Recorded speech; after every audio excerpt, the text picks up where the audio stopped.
The chalkboard champion. तो अपन आज chapter 4 continue करने वाले हैं। तो चैप्टर 4 में अपन ने पढ़ा था कि एंटरप्रेन्योर कैसे प्रॉब्लम सॉल्वर होता है, और अपन ने कैलॉग्स की कहानी भी पढ़ी थी, पेनिसिलिन कैसे बनना, इंकजेट प्रिंटर कैसे बनाए, और पोटैटो चिप्स कैसे बने। और फिर अपन ने एक वीडियो भी देखा था कि एक नॉर्मल जो चिप्स है वो कैसे इतनी बड़ी कंपनी बन गई। तो आज अपन पढ़ेंगे व्हाट इज सोशल एंटरप्रेन्योर, और उसके बारे में बहुत कुछ पढ़ेंगे। ठीक है, कि सोशल एंटरप्रेन्योर कौन होता है, क्या उसके क्वालिटीज होते हैं, क्या कैरेक्टरिस्टिक्स होते हैं, और एक इसके साथ एक उसका एग्जाम्पल भी देखेंगे। तो चलिए शुरू करते हैं। हाँ तो गाइस देखिए, अपन पढ़ेंगे कि व्हाट इज सोशल एंटरप्रेन्योर। ठीक है। अब सोशल एंटरप्रेन्योरशिप क्या होती है, सोशल एंटरप्रेन्योर कौन होता है, दो अलग अलग चीजें होती हैं। ठीक है। सोशल एंटरप्रेन्योरशिप ऐसे लोग होते हैं कि जो अपने बिजनेस का जो मिशन है, उनका काम होता है प्रोडक्ट इनोवेशन नहीं करना, उनका काम होता है सोसाइटी की सेवा।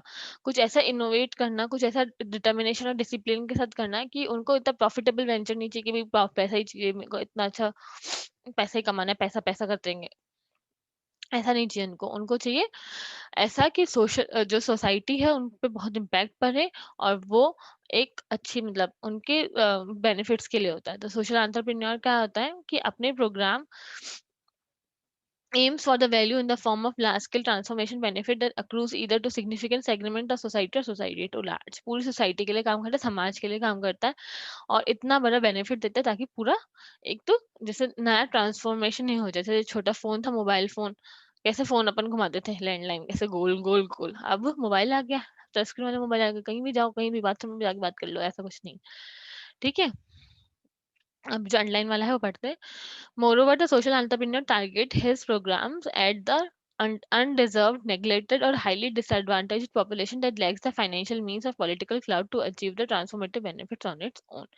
तो वो उस समाज के उस हिस्से को टारगेट करते हैं जो बिल्कुल ही इग्नोर कर दिया जाता है लोगों के थ्रू, लोगों के द्वारा। तो वहां से ही लोग आते हैं और ऐसा इनोवेट कर जाते हैं कि दुनिया बदल जाती है। ठीक है। अब है सोशल एंटरप्रेन्योरशिप और सोशल एंटरप्रेन्योरशिप में क्या मेजर डिफरेंस होता है। एंटरप्रेन्योर का फाइनल ऑब्जेक्टिव होता है कि वेल्थ बनाना, कि कुछ भी हो कि मुझे अपना प्रॉफिट इतना मैक्सिमाइज कर लेना, अपनी वेल्थ इतनी डेवलप कर लेनी है अपनी इनोवेशन से, अपनी क्रिएटिविटी से, कि दुनिया देखती जाए रह जाए। लेकिन सोशल एंटरप्रेन्योर क्या करता है कि है ना, वो प्रॉफिट से बनाता है, ऐसे नहीं प्रॉफिट बिना तो बिजनेस होगा ही नहीं। प्रॉफिट से बनाता है लेकिन पूरी समाज के लिए बनाता है, समाज की भलाई के लिए ही उसको आगे यूज करता है। लेकिन एंटरप्रेन्योर अपनी वेल्थ जनरेट करने के लिए करता है। ठीक है। और सोशल एंटरप्रेन्योर की क्यों जरूरत है आजकल के समाज को, क्योंकि लोग पैसों के पीछे आके बहुत गलत गलत काम कर लेते हैं। बिजनेसमैन, एंटरप्रेन्योर कोई भी हो, वो पैसों के पीछे भाग के कुछ गलत काम कर लेते हैं, और समाज का कुछ सोचते नहीं, सिर्फ अपनी अपनी जेब भरने में लगे रहते हैं।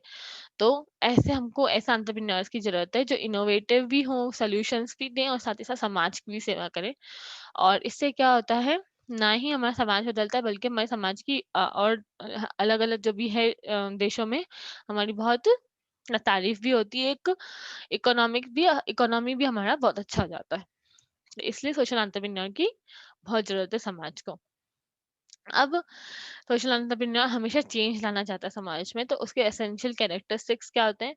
सबसे पहला है सोशल कैटलिस्ट। सोशल कैटलिस्ट क्या होता है कि ऐसा लगेगा कि ये तो कुछ भी नहीं कर पाएगा, कैसा लगेगा कि तो नॉर्मली काम कर रहा है, ऐसा सोशल एंटरप्रेन्योर ऐसा होता है कि मैं नॉर्मली काम कर रहा है, पर ऐसा वो कुछ काम कर दिखाता है जो सिर्फ इंडिया में नहीं, पूरे ग्लोबली क्या होता है, ग्लोबली उसके अंदर पोटेंशियल होता है कि ग्लोबली पूरा ऐसा चेंजेस ला सके किसी भी फील्ड में, हेल्थ में, इकोनॉमी डेवलपमेंट में, या एनवायरनमेंट में, या किसी आर्ट क्रिएटिविटी में। तो पूरा जो भी है समाज में पूरा चेंजेस ला सके, तो वो होता है अपना सोशल कैटलिस्ट। फिर सोशली अवेयर, क्योंकि जो एंटरप्रेन्योर होते हैं वो क्या करते हैं, उनका अल्टीमेट जो सोशल एंटरप्रेन्योर का अल्टीमेट गोल क्या होता है कि सोशल समाज का बिल्कुल बहुत ही अच्छा हो, डेवलपमेंट हो, उसका इम्प्रूवमेंट हो। तो उनका लास्ट यही मोटो होता है। तो सोशली वो अवेयर रहते हैं कि क्या क्या लोगों को करनी पड़ती है प्रॉब्लम। ठीक है। और तीसरा है अपॉर्चुनिटी सीकिंग। उनको अपने काम में हर बाधाएँ एक अपॉर्च्युनिटी जैसे लगती है, वो सोचती अच्छा ये मेरे को प्रॉब्लम आ रही है, अब मैं कुछ ऐसा डेवलप करूँगा ताकि ऐसे किसी को आगे प्रॉब्लम आए नहीं। तो हर ऑब्स्टेकल को इसे ना अपॉर्च्युनिटी समझता है। इनोवेटिव तो होता ही है, एंटरप्रेन्योर इनोवेटिव नहीं होगा तो कौन होगा? तो उसको पता है कि इनोवेशन है तो फेलियर भी होंगे। एक बार में आप इनोवेट करने जाएँ और हमेशा सक्सेसफुल हों ऐसा ज़रूरी नहीं है। तो उनके दिमाग में होता है कि इनोवेशन तो फेलियर लाएगा ही, तो उसके वो अपनी गलती से सीखते हैं, ठीक है? रिसोर्सफुल होते हैं कि वो सोचते हैं कि मैं जो भी उनके पास रिसोर्सेज़ है उनका best to best optimum utilization करूँ, ना कि है ना रिसोर्सेज़ का वेस्टेज करूँ, क्योंकि वो एनवायरनमेंट और समाज का ध्यान रखते हैं। तो रिसोर्सफुल होते हैं कि वो अपने जो रिसोर्सेज़ है, नेचुरल हो, इकोनॉमिक हो, कुछ भी हो, उसका बेस्ट यूटिलाइज़ेशन करते हैं। अकाउंटेबल कि है ना वो हमेशा खुद को मानते हैं कि भई मैं ही ज़िम्मेदार हूँ। क्या मैं जो काम कर रहा हूँ, ऐसा अपने आप से सवाल पूछते हैं, क्या मैं जो काम कर रहा हूँ वो लोगों की भलाई के लिए अच्छा है? वो अपने आप को ही ज़िम्मेदार ठहराते हैं कि भई मैं ऐसा बिज़नेस कर रहा हूँ, मैं इस फ़ील्ड में हूँ तो मैं कुछ ऐसा बनाऊँ ताकि लोगों को कुछ फ़ायदा हो ना मेरे बिज़नेस करने से। तो इसलिए वो खुद को ही हमेशा ज़िम्मेदार ठहराते हैं। अकाउंटेबल मतलब ज़िम्मेदारी लेना, जवाबदारी जिसको बोलते हैं अपन, ठीक है? अब ये जो है जो अपना लिज्जत पापड़ एक बहुत अच्छा फ़ेमस कंपनी है पापड़ की, जो कैसे गुजरात में कुछ है ना औरतों ने शुरू की और अभी ये इतनी बड़ी कंपनी बन गई है, जो बहुत सारे लोगों को एम्प्लॉयमेंट देती है। तो ये एक सोशल एंटरप्रेन्योर का बहुत अच्छा एग्ज़ाम्पल है, तो आप ज़रूर इस वीडियो को देखिएगा, मुझे बताइएगा आपको कैसा लगा कमेंट सेक्शन में। तो आप देखिए फिर मुझे बताइएगा, ठीक है? इंसान को दुनिया में जिंदा रहने के लिए कई तरह के पापड़ बेलने पड़ते हैं, लेकिन जब सामूहिक रूप से यह काम किया जाए तो वो कहलाता है लिज्जत पापड़। जी हाँ, ये वही नाम है जो हमारे परिवारों में दशकों से लिया जा रहा है। जब भी राशन की लिस्ट तैयार होती है तब उसमें लिज्जत पापड़ का नाम जरूर लिखा जाता है। आखिर हो भी क्यों ना, भारत में पापड़ का पर्याय लिज्जत ही तो है। पर जिस रोज लिज्जत पापड़ का पहला पापड़ बेला गया था, तब किसी ने ये नहीं सोचा था कि एक दिन पूरा देश इसके स्वाद का दीवाना होगा और हजारों महिलाओं के घर की रोजी रोटी इससे चलेगी। यूं तो रास्ते में कई मुश्किलें आईं, पर सबको पार करते हुए सरकार से कोई आर्थिक सहायता लिए बिना लिज्जत पापड़ की अनवरत यात्रा आज भी जारी है। तो चलिए लिज्जत पापड़ के स्वाद को एक बार उसकी कहानी के जरिए चखते हैं। मुंह में स्वाद घोल देने वाले लिज्जत पापड़ की शुरुआत किसी बड़े उद्योग या फिर पैसे कमाने के उद्देश्य से नहीं हुई, बल्कि 1959 में मुंबई में रहने वाली जसवंती बेन ने अपने परिवार की आमदनी बढ़ाने के लिए ये काम शुरू किया था। इस काम को करने वाली वे अकेली नहीं थीं, बल्कि उनके साथ थीं 6 और महिलाएं। इन महिलाओं के सामने सबसे बड़ी समस्या थी कि वे अपने परिवार के खर्च को कैसे संभालें। पहले सामान खरीदने में कटौती की, फिर कम खाना शुरू कर दिया, पर यह समस्या का हल नहीं था। ये महिलाएं पढ़ी लिखी नहीं थी, इसलिए नौकरी मिलना भी संभव नहीं था। जिन्हें अक्षर ज्ञान था वे परिवार की बंदिशों में थीं। तो अब एक ही रास्ता था, कुछ ऐसा काम किया जाए जिसके लिए घर के बाहर भी ना जाना पड़े और पैसे भी आ जाएं। उनके पास घर के काम खत्म करने के बाद काफी समय बचता था, जिसमें वे अपना व्यवसाय कर सकती थीं। पर समस्या ये थी कि आखिर क्या किया जाए। सभी महिलाएं गुजराती परिवार से थीं, तो जाहिर है उन्हें पापड़ खाखरा बनाने में महारत हासिल थी। जसवंती जमुना दास पोपट ने तय किया कि वे यही काम करेंगी। उनके साथ शामिल हुई पार्वती बेन, रामदास ठोडानी, उजम बेन नारायण दास कुंडलिया, बानू बेन तन्ना, लागू बेन अमृतलाल गोकानी और जया बेन विठलानी। उनके साथ एक और महिला थी जिसे पापड़ों को बेचने की जिम्मेदारी दी गई थी। व्यवसाय तय हो चुका था, पापड़ बनाने की विधि भी सभी को पता थी। क्योंकि ये महिलाओं वाला काम था, इसीलिए परिवार ने भी रोक टोक नहीं की। अब समस्या थी तो बस ये कि पैसे कहां से जुटाए जाए, जिसका इंतजाम करने के लिए सातों महिलाएं सर्वेंट ऑफ इंडिया सोसाइटी के अध्यक्ष और सामाजिक कार्यकर्ता छगनलाल पारेख के पास पहुंची। छगनलाल को महिलाओं के व्यवसाय से ज्यादा उनके साहस को देखकर खुशी हुई। बिना देर किए छगनलाल ने इन महिलाओं को 80 रुपए उधार दे दिए। रुपए उधार देने के बाद छगनलाल ने महिलाओं को एक फर्म के बारे में बताया जो घाटे में चल रही थी और अपनी मशीनें बेच रही थी।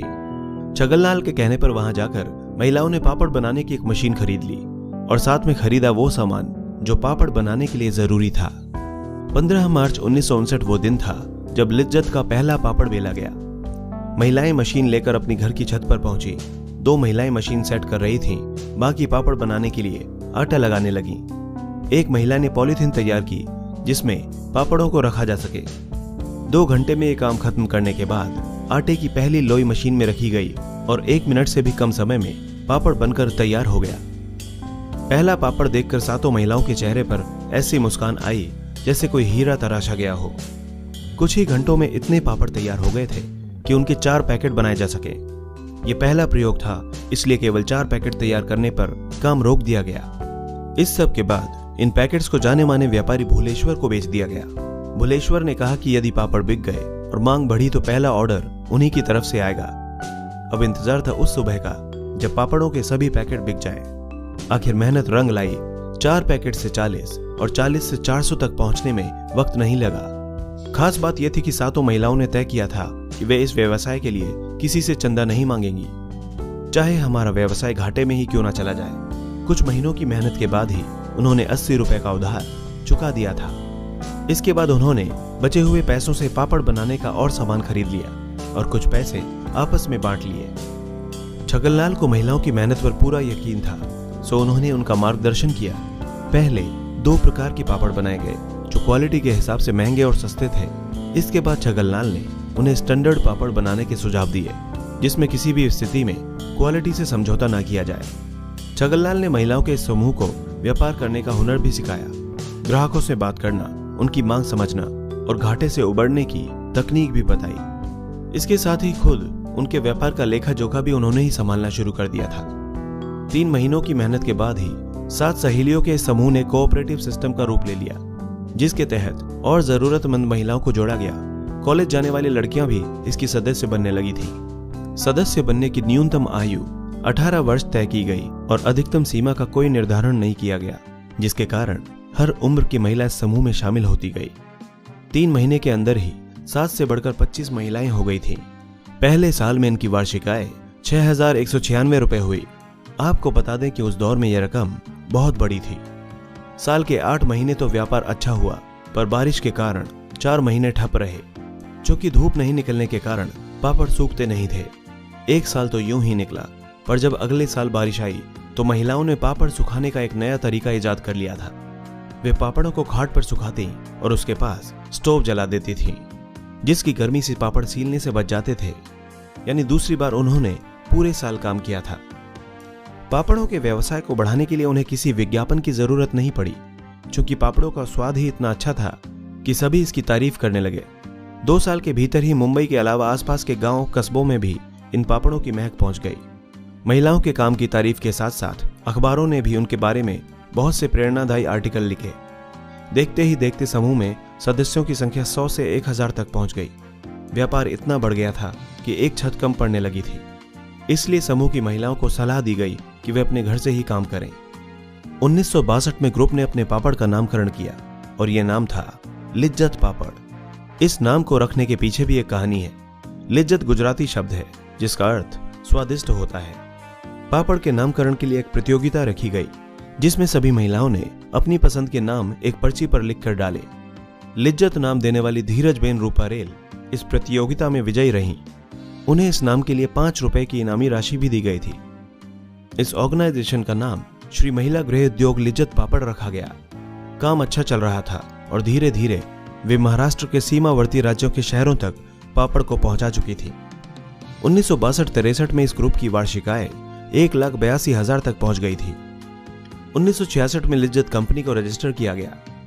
लिज्जत ने 70 के दशक में आटा चक्की, प्रिंटिंग डिवीजन और पैकिंग की मशीनें खरीदी। इसके साथ ही महिलाओं ने पापड़ के अलावा खाकरा, मसाला, वादी और बेकरी प्रोडक्ट बनाना भी शुरू कर दिया। साथ में अगरबत्ती बनाने का काम भी किया गया, पर उसमें खास मुनाफा नहीं हुआ। 80 के दशक में लिज्जत ने देश भर के मेलों में अपने स्टॉल लगाने शुरू कर दिए। हर दुकान पर लिज्जत के बैनर दिखाई देने लगे। लिज्जत के पैकेट पर बनी यानी कि खरगोश के पपेट को छापा गया। बनी का निर्माण ही लिज्जत के प्रचार प्रसार के लिए किया गया था। यह टीवी के विज्ञापन का हिस्सा भी था। फिर बनी के नाम से लिज्जत देश विदेश तक पहुंचने लगा। 80 और 90 के दशक में यह विज्ञापन बहुत मशहूर हुए। साल 2002 में लिज्जत का टर्नओवर 10 करोड़ तक पहुंच गया। 15 मार्च 2009 को लिज्जत ने अपनी 50वीं वर्षगांठ मनाई। तब तक इस ग्रुप ने भारत में 62,000 शाखाओं को तैयार कर लिया था, जिसमें करीब 45,000 से ज्यादा महिलाएं काम कर रही थी। लिज्जत ग्रुप की एक बड़ी अच्छी परंपरा ये रही है कि यहाँ काम करने वाली हर महिला को बहन शब्द से संबोधित किया जाता है। ब्रिटेन, अमेरिका, मध्य पूर्व के देशों, Thailand, Singapore, Hong Kong, Holland, Japan और ऑस्ट्रेलिया जैसे देशों में भी लिज्जत पापड़ अपनी पहचान बना चुका है। लिज्जत अपनी सदस्य बहनों के बच्चों को 10वीं और 12वीं परीक्षा पास करने के बाद स्कॉलरशिप भी प्रदान करता है। इसके अलावा न्यूनतम ब्याज दर और बिना किसी गारंटी के ग्रुप महिलाओं को लोन भी देता है। 1998-99 और साल 2000-2001 में सर्वोत्तम कुटीर उद्योग का पुरस्कार अपने नाम कर चुका लिज्जत पापड़ हर साल उपलब्धियों के झंडे गाड़ रहा है। 2005 में देश के तत्कालीन राष्ट्रपति डॉक्टर APJ अब्दुल कलाम ने संस्थान को ब्रांड इक्विटी अवार्ड से नवाजा था। 2010-11 में लिज्जत पापड़ को पावर ब्रांड के रूप में चयनित किया गया। जाहिर है कि लिज्जत पापड़ की सक्सेस स्टोरी सुनने के बाद अब आपको पापड़ बेलना मूर्खतापूर्ण नहीं लगेगा। हाँ तो गाइस, अब अपन पढ़ेंगे, आपने वो वीडियो देखा, अब मुझे बताइएगा कमेंट सेक्शन में आपको कैसा लगा। तो अब अपन पढ़ेंगे कि बिजनेस रिस्क क्या होता है। अब रिस्क तो आपने पढ़ाई होगा बिजनेस स्टडीज में। तो बिजनेस रिस्क ऐसा रिस्क होता है कि ऐसा कुछ अनफेवरेबल कंडीशन आ जाए जिस वजह से हमारा बिजनेस करना ही मुश्किल हो जाए। तो risk is a chance of loss, it is a possibility of some adverse occurrence. मतलब देखो, भविष्य तो किसी ने देखा नहीं है, तो कुछ भी हो सकता है, तो इसलिए हमें रिस्क के लिए हमेशा तैयार रहना चाहिए। ठीक है, अब कुछ रिस्क होते हैं, दो तरीके के रिस्क होते हैं, एक तो इंश्योरेबल रिस्क और एक non insurable risk. Insurable risk मतलब जिसका हम इंश्योरेंस ले सकते हैं, जैसे आग का, चोरी का, या कुछ दंगे फसाद हो गए, उसका हम लोग इंश्योरेंस ले सकते हैं कि भाई ऐसा कुछ हो गया तो आप हमको, हमारे बिजनेस में इफेक्ट पड़ गया तो आप हमको भर के देंगे। नॉन इंश्योरेबल रिस्क होता है कि जैसे गवर्नमेंट की कुछ ऐसी पॉलिसी चेंज हो गई जिस वजह से हमारा पूरा बिजनेस बंद हो गया, या हमारी प्राइस हमको बढ़ानी पड़ गई, डिमांड कम हो गई, जो जो भी है, जो गवर्नमेंट की पॉलिसीज की वजह से कुछ ऐसा होता है जो हम ना प्रिडिक्ट कर पाते हैं और ना उसको इंश्योर करवा पाते हैं। तो वो वाले रिस्क जो होते हैं वो नॉन इंश्योरेबल रिस्क कहलाते हैं। ठीक है, हम जो बिजनेस रिस्क है उसको पूरा एलिमिनेट नहीं कर सकते, पर उसको थोड़ा इंश्योर कर सकते हैं, कम कर सकते हैं। तो नॉन इंश्योरेबल और इंश्योरेबल रिस्क दो तरीके के फैक्टर्स पे डिपेंड करते हैं, एक तो इंटरनल फैक्टर्स और एक एक्सटर्नल फैक्टर्स। इंटरनल मतलब जो कंपनी के अंदर हो, ह्यूमन फैक्टर्स, टेक्नोलॉजिकल फैक्टर्स और फिजिकल फैक्टर्स। ठीक है, एक्सटर्नल फैक्टर्स में क्या है, जो हम कंट्रोल नहीं कर सकते या जो हमारी कंपनी के बाहर है। इकोनॉमिक फैक्टर्स जैसे गवर्नमेंट पॉलिसीज, नेचुरल फैक्टर्स, आग हो गया, बारिश आ गई, बाढ़ आ गई, सूखा पड़ गया, वो पॉलिटिकल फैक्टर्स, और change in taste and preference की हमारे लोगों ने अब ये खाना, मतलब ये डिमांड ही खत्म हो गई है उसकी। वैसे जो बिजनेस में रिस्क आती है वो change in taste and preference में आएगा। ठीक है, तो सबसे पहला है ह्यूमन फैक्टर्स। अब ह्यूमन फैक्टर्स जो है, क्योंकि वो अपनी कंपनी के अंदर है, तो हमको कुछ ह्यूमन फैक्टर्स बहुत इंपॉर्टेंट कॉज होते हैं। कभी लॉकडाउन, कभी राइट कर लेते, कभी स्ट्राइक्स कर लेते, कभी थेफ्ट कर लेते, तो इससे बिजनेस पे बहुत फर्क पड़ता है कि कभी हमारी मशीनरी में किसी कोई मर गया या किसी का हाथ कट गया, तो उससे भी बिजनेस से बहुत इफेक्ट पड़ता है। तो ह्यूमन फैक्टर का बहुत ध्यान रखना चाहिए हमको। ठीक है, बिजनेसमैन को, एंटरप्रेन्योर को। टेक्नोलॉजिकल फैक्टर्स आप इमेज में देख सकते हैं, पहले हम लोग मोमबत्ती जलाते थे अपने काम करने के लिए, फिर बल्ब जलाया हमने, वो जो येलो कलर का बल्ब आता है, फिर LED बल्ब जलाया। अब बिल्कुल ही इसका LED बिल्कुल ऐसा होता है, बिल्कुल ही इतना वॉट कम लेता है और चलता भी सालों साल है। तो ये जो है टेक्नोलॉजिकल फैक्टर्स है, टेक्नोलॉजी अपनी बढ़ती जा रही है। तो अब मोमबत्ती की इतनी क्या डिमांड होगी, दिवाली में अपन जलाएंगे बस, इससे ज्यादा और क्या जलाएंगे, एक दो रखेंगे घर में। पर पहले तो मोमबत्तियां इतना बिकती थी, और फिर अब येलो बल्ब बंद हो गए, सब लोग LED बल्ब भी करना यूज करना स्टार्ट कर दिया सबने। तो ये सब है ना, टेक्नोलॉजी के अपग्रेडेशन की वजह से जो बिजनेसमैन है ना, उनको बहुत झेलना पड़ता है। एग्जाम्पल दे रखा है, the packaging industry has increase the shelf life of various products like chips और मिल्क। अब पहले सो घर में जो दूध आता है अपन एक दिन नहीं उबाले तो फट जाता है, लेकिन जो अपन पैकेट में दूध आता है, जो अपन बाहर से खरीदते हैं अमूल का, वो 2 या 3 दिन तक भी चलता है। क्यों? क्योंकि अपन ने उन्होंने ऐसा पैकेजिंग करी ताकि ये अंदर खराब ना हो।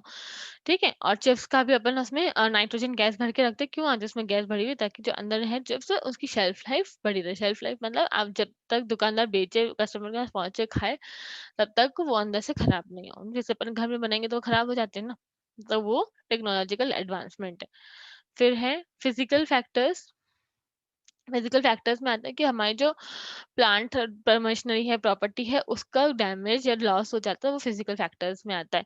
जैसे कि है ना, आग लगी फैक्ट्री में या फिर रास्ते में गुड्स ट्रांसपोर्ट में जो है वो खराब हो गया, ट्रक का एक्सीडेंट हो गया, ट्रक खाई में गिर गई, मर गया, वो ड्राइवर तो मरा मरा और हमारे गुड्स भी चले गए। तो ये सब जो है वो सब फिजिकल फैक्टर्स में आते हैं। ठीक है। अब एक्सटर्नल रिस्क कौन सी होती है? जो अपने कंपनी के बाहर जो रिस्क है, जो हम लोग कंट्रोल नहीं कर सकते, वो एक्सटर्नल रिस्क आती है। इसमें भी इंश्योरेबल और नॉन इंश्योरेबल होते हैं। इकोनॉमिक फैक्टर्स कौन से होते हैं?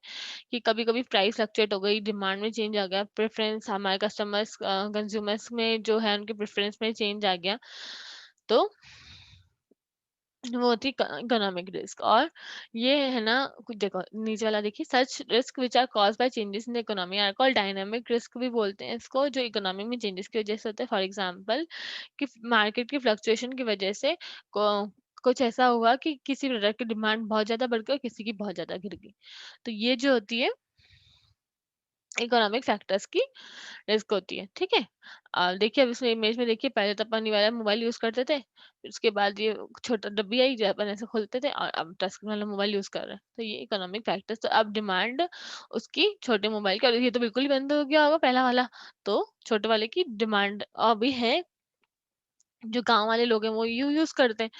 तो इसलिए जो अब वो जो मोबाइल बनाता होगा ये वाली कंपनी, टेलीकॉम कंपनी, उसको तो बहुत तो नुकसान हो गया ना, तो वही हो गया। ठीक है, चेंज टेस्ट हो गया, प्रेफरेंस में चेंज हो गया, और टेक्नोलॉजी का डेवलपमेंट की वजह से हमारा बिजनेस बंद हो गया। अब है नेचुरल फैक्टर्स, आग वाग लग गई, किसी इंडस्ट्री में फायर फायर क्रैकर्स वाले में आग लग गई, या अर्थक्वेक आ गया, गुजरात में जो 26 जनवरी को अर्थक्वेक आया था, पूरा पूरा एक बिजनेस ने पूरा स्टेट ही बर्बाद हो गया, तो उनको वापस से उस स्टेट में लाने में बहुत टाइम लग गया। फिजिकल फैक्टर्स में क्या आता है? राइट्स हो गए, दंगे फसाद हो गए, लड़ाइयाँ हो गई, अभी चाइना के साथ लड़ाइयाँ हो गई। ठीक है, तो वो उससे जो भी कंपनीज जो चाइना के उससे प्रोडक्ट से ही चल रही हैं, चाइना की चीजें मैन्युफैक्चर कर रही है, उसको इम्पोर्ट करके सामान बेचती है, उनके पे तो बहुत फर्क पड़ गया ना। हाँ, तो ये हो गया अपना फिजिकल फैक्टर्स। और तीसरा है change in taste and preference, कि पहले तो हम लोग घर की सब्जी खाते थे कि भाई हम लोग घर पे ही खाना खाएंगे, दाल भटोरे कचौड़ी समोसा सब घर में ही बनते थे, पर आजकल कुछ भी चाहिए ऑर्डर करो जोमेटो से, स्विगी से, चोको लावा केक आ जाएगा, ये आ जाएगा, वो आ जाएगा, मुंह में पानी आ जाता है इसको सुन के। ठीक है, तो ये हमारा ये है एक्सटर्नल फैक्टर्स। तो चार अपन ने कौन से पढ़े? इंटरनल में ह्यूमन आता है, HTP, HTP। ठीक है, ह्यूमन, टेक्नोलॉजिकल और फिजिकल, फिजिकल दोनों में। ठीक है, इकोनॉमिकल, नेचुरल, फिजिकल और change in taste, economical, natural, physical और चेंज इन टेस्ट। ठीक है, HTP तो उसका है ह्यूमन, टेक्नोलॉजिकल और फिजिकल, और इंटरनल में इकोनॉमिक, एक्सटर्नल में इकोनॉमिक, नेचुरल, फिजिकल और चेंज इन टेस्ट। ठीक है, अब ये जो इम्पैक्ट ऑफ टेक्नोलॉजी है वो अपन अगले में पढ़ेंगे, अगले वीडियो में। तो आज के लिए बस इतना ही। थैंक यू सो मच, और लाइक करें, शेयर करें, सब्सक्राइब करें इस वीडियो को।